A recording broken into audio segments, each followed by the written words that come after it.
so much for having me, and of course, Claire will attest to the fact that I said, "Can I talk?" Give this talk because I really have something I want to share with you. And it's very thoughtful of you to bring up my mother. Of course, I'm wearing her president's pin. It's all about legacy. Oh, golly.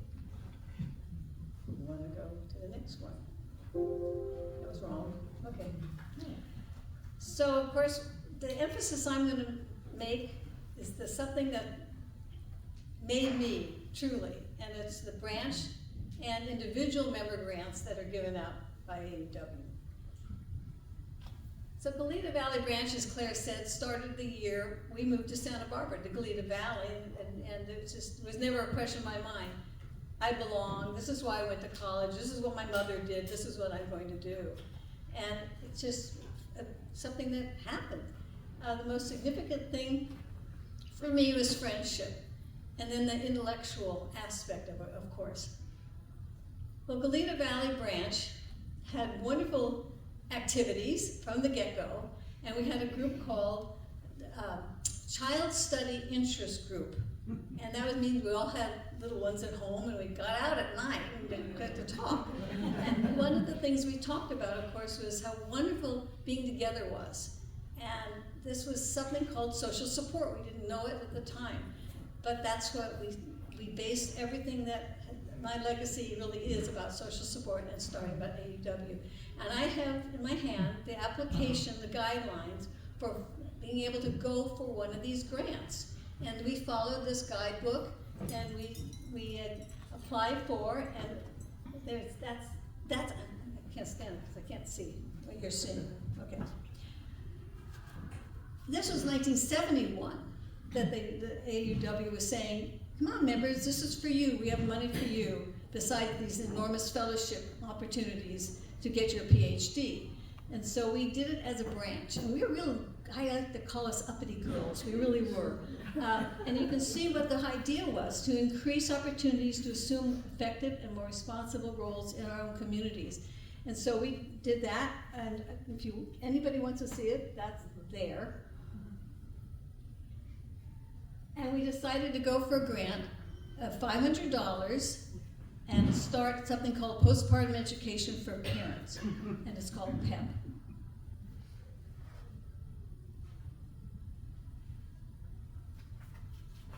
First I want to show you, this is the original brochure from PEP. Handmade, and there's a bigger version over there. Pictures of our own husband and child, and the group in our living room, and typed on my typewriter. Oh, very much mimeograph. No, I think we actually had a professional printer.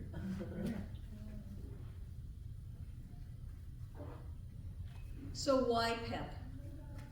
I'm going to read from my book, my most recent book, called Postpartum is Forever. In 1977, my friends and I launched a community-based, grassroots, self-help parent support program with funding from the grant from American Association of University Women. It was an idea born from our own experiences and needs. We named it Postpartum Education for Parents, PEP for short, and laughed about not calling the organization After Birth. At the time, the use and the definition of the adjective postpartum was unique in the context of everyday language. It was not in the public's vocabulary yet.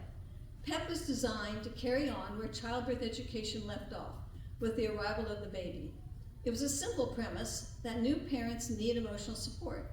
The goal was to ease the adjustment of the developing family by providing emotional support through parent volunteers. The recruitment of volunteers to provide our services became successful because of this time-specific definition. We offered 2 free services, a 24-hour, 7-day-a-week warm line, and parent discussion groups. We became social pioneers by starting a warm line.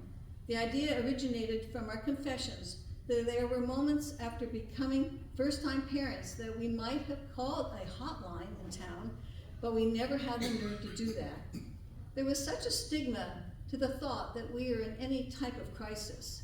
What we felt were, quote, normal crazy thoughts. We each had wished for someone to call, share worries, discuss options without being judged. The warm line used an answering service to allow the volunteers to work from their homes. The concept of a warm, in contrast to a hotline, encouraged our wide scope of calls.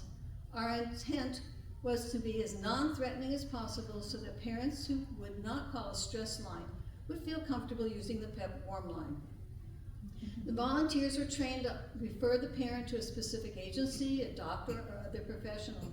Our objective was to provide non-judgmental environments, on the phone or in a group setting, where parents could discuss their concerns and their questions, both negative and positive, about parenthood. The sharing of ideas increased the parents' sense of confidence and allowed them to make their own decisions regarding their families. PEP was a model of social support.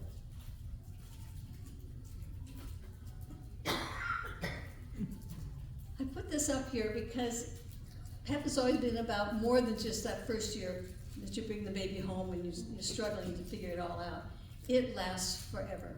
And this particular slide is from 2004. That group had their babies, when you want to guess, 2 or 3 years before, some of my siblings. And the essence of this is about enduring friendships, something so simple. Well, PEP got a tremendous amount of publicity, and I have blow-ups of the articles that are these little ones that are here. In the old days, the newspaper gave us a lot of publicity. It was the Santa Barbara News Press. There was even a Goleta Valley something or other, Voice it was called. Well, that was just local news. And then the word got out. It was amazing. We discovered that we'd gone syndicated, and there was an article in the New York Times. And from there, it went around the nation. And we even got on television. In 1978, a group, it was Art Linkletter's son, who did this show called America Alive. There was also magazine coverage, and the word was getting out.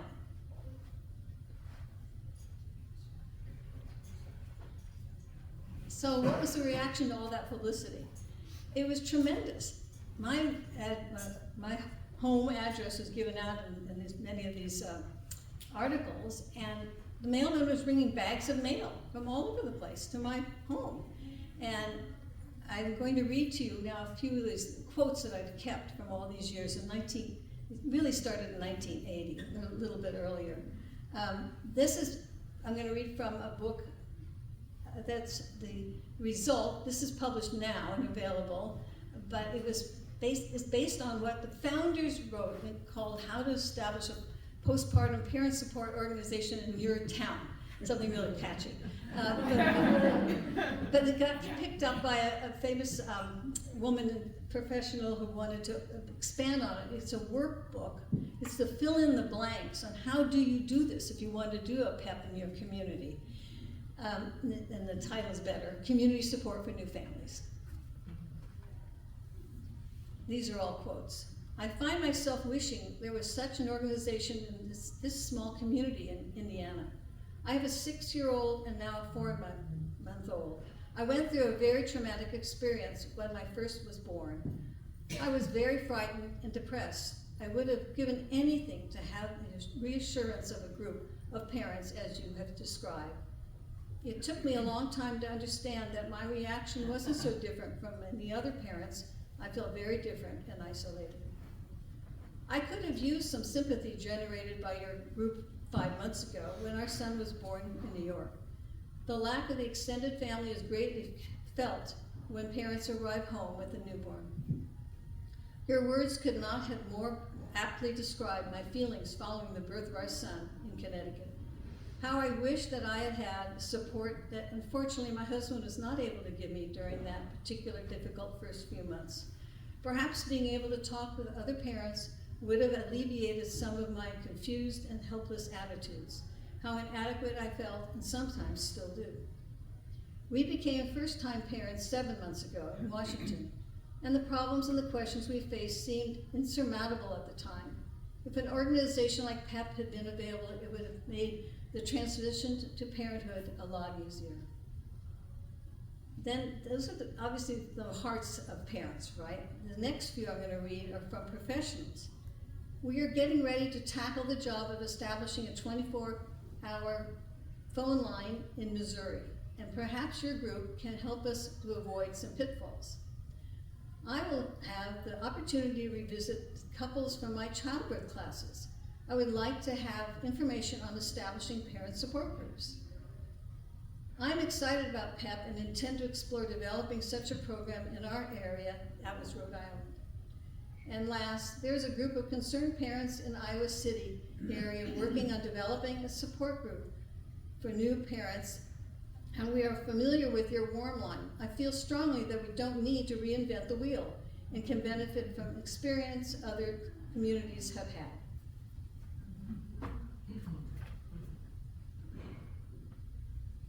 Well, my mind works like this. It's like, okay, there's a need out there. We gotta find a solution for it.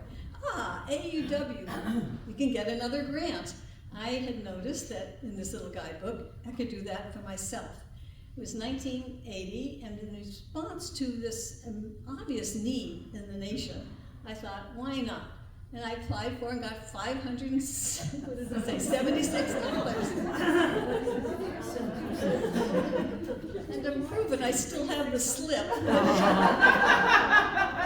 I even have notes on what I spent the money on. So this idea was to study, it was very highfalutin sounding, the development dynamics of postpartum support groups.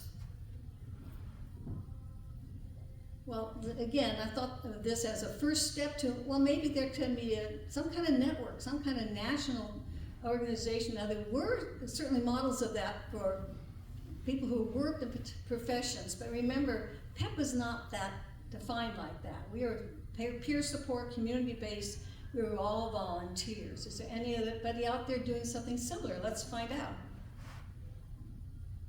So what I did is I had gotten involved enough that I had names of other parent and children organizations. I designed a questionnaire. I sent out 120, and 68 were responded, 27 from states, 1 from Canada. And what I did is want to compare what was going on in their funding, their staff, their programs, and the numbers served. So here's some of the results. Interestingly, this is the affiliations, very wide-ranging. 25% had no affiliation with other groups, equal approximately in the same number. Did have other affiliations like AAUW and Junior League, United Way, the YMCAs, and other health groups. Others were affiliated with hospitals, some were affiliated only specifically with childbirth education, and then some were related to mental health and schools.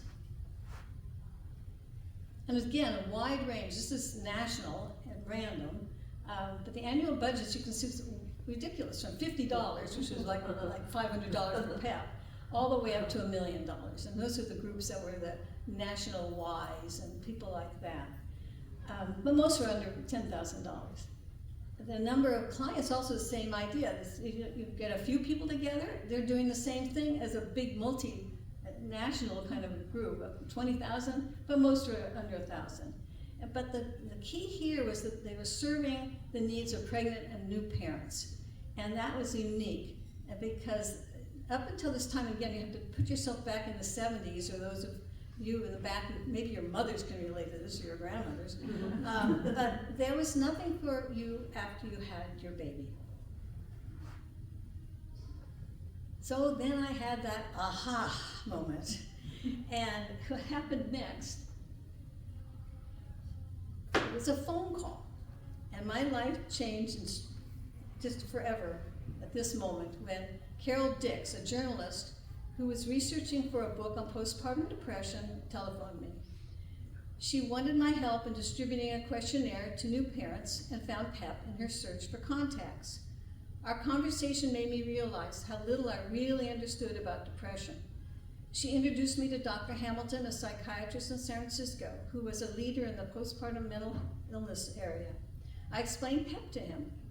He was convinced that PEP was the missing link between medicine and community awareness. It was a big aha. What evolved was this focus then on mental health rather than what we in PEP always thought as adjusting. Yeah, sure, it was about stress and all of this, but there was no language at the time. So this was now the 80s, and we hosted the very first conference on women's mental health following childbirth in Santa Barbara in June of '87. And what evolved from that was, again, about 50 or 60 people in a room saying, well, do you want to get together again? And the answer was resoundingly, yes, we do. And they've been meeting ever since. So what happened, that meeting, was that Postpartum Support International was born. It's called PSI, and I operated it out of my home for 18 years. So what is PSI today? Well, it's beyond belief. I mean, it is a multi-million-dollar nonprofit. It's like I gave birth to something extraordinary, much bigger than my vagina. But it really is the same premise. The whole idea is to be able to call and find somebody who's in a similar situation. And today, if you go to the website, which is postpartum.net, you would find all these statistics. You can get they call it a helpline. It's actually funded by the federal government now. PSI got the contract, and within seconds you get a phone call back. And that's how many calls you get a month in English and Spanish. And thousands of people do go to the website. And PSI was very clever. They realized the need for training, and they capitalized this very well. Even though we started in Santa Barbara, a little tiny idea, it's grown unbelievably. And now you have to pay, of course, to take the training. You have to pay to be certified. You have to pay to get the text. That's why they are a multi-million-dollar organization. They figured it out. And I'm very proud of them, overwhelmed by them. But I want to acknowledge my dear friend Claire, who, of course, when I said, Claire, would you ever want to be on the PSI board? She said, sure. So there you have it. This is how it works. And now it has a staff of like 60 people, and it's just all over. It's just amazing. And again, there's the same thing.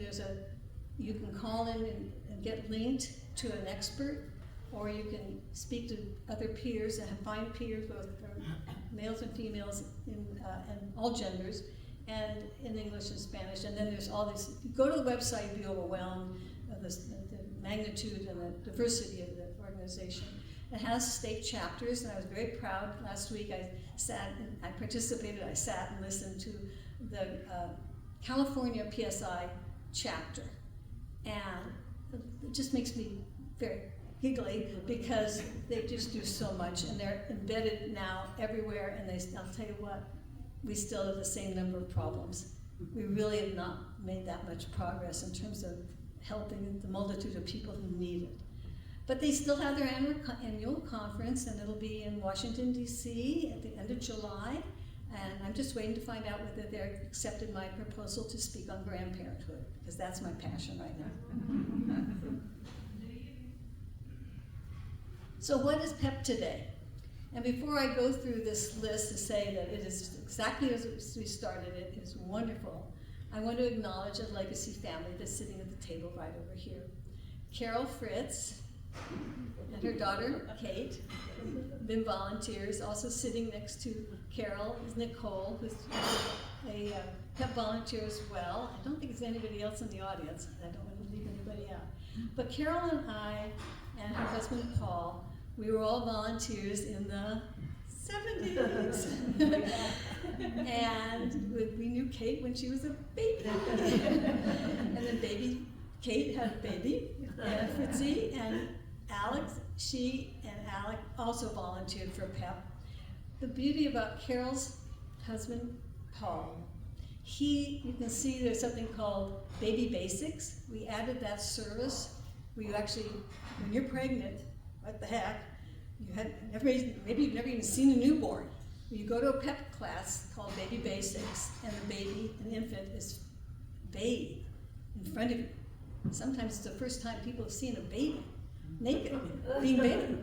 And the whole idea was to make sure it was bathed by a man, because this is a very strong feminist concept. This is not male, female, different roles. No. So dear Pell, he bathed babies for how many decades? At least over a decade. And then when Fritzy was born, her daddy Alex bathed Fritzy. at Baby Basics. So it is about legacy, and it is about continuing this very simple concept, and that the groups last forever. Jane, may I add a little something to it? My husband was the first man to involve himself in the whole PEP program. It was just for mothers, presented just by mothers. And he decided that, you know what, there's a male voice in here too. The dads need some support also. So thanks to Jane, she allowed him to come in and not only bathe the baby, but give him a little time to talk to these couples who were there for Baby Basics. And that grew. More men became involved too, more dads. Yeah. So it was a good idea. It's Thank very you. good. And just an aside, that was in the 70s, the women's movement was just beginning, and when we started PEP, it was never going to be just about a women's issue. It had to include the men, because they got us pregnant. Okay? So very fundamental. And it still exists today. I'm going to show you, this is the current PEP board, and you can see they're very peppy. And there's a man there, and he runs the website. Whatever, there's always been a man on the board working in some way. It's not 50-50, and PSI, they're sick of having Jane say this every time, but you look out for thousands of people come to these conferences, and it's 99% women. And that's simply not okay. So you'll see that I have a book I brought my book, so you can see there's an emphasis on that. And then my last slide, I just want to thank AAUW again. I mean, you can see that none of this would have happened had there not been these small grants that are available to individuals and to branches to do and make effective change in the communities. Last year, our branch hosted this gathering. You can see that's the original brochure. And all of these people in the front, including Frank, who I ice skate with, he's an ice skate professional, and in Goleta, they were all past chairs. Now there are many, many more chairs over that almost 50 years that we've been doing this. But it's all become a legacy because of AAUW. So thank you very, very much.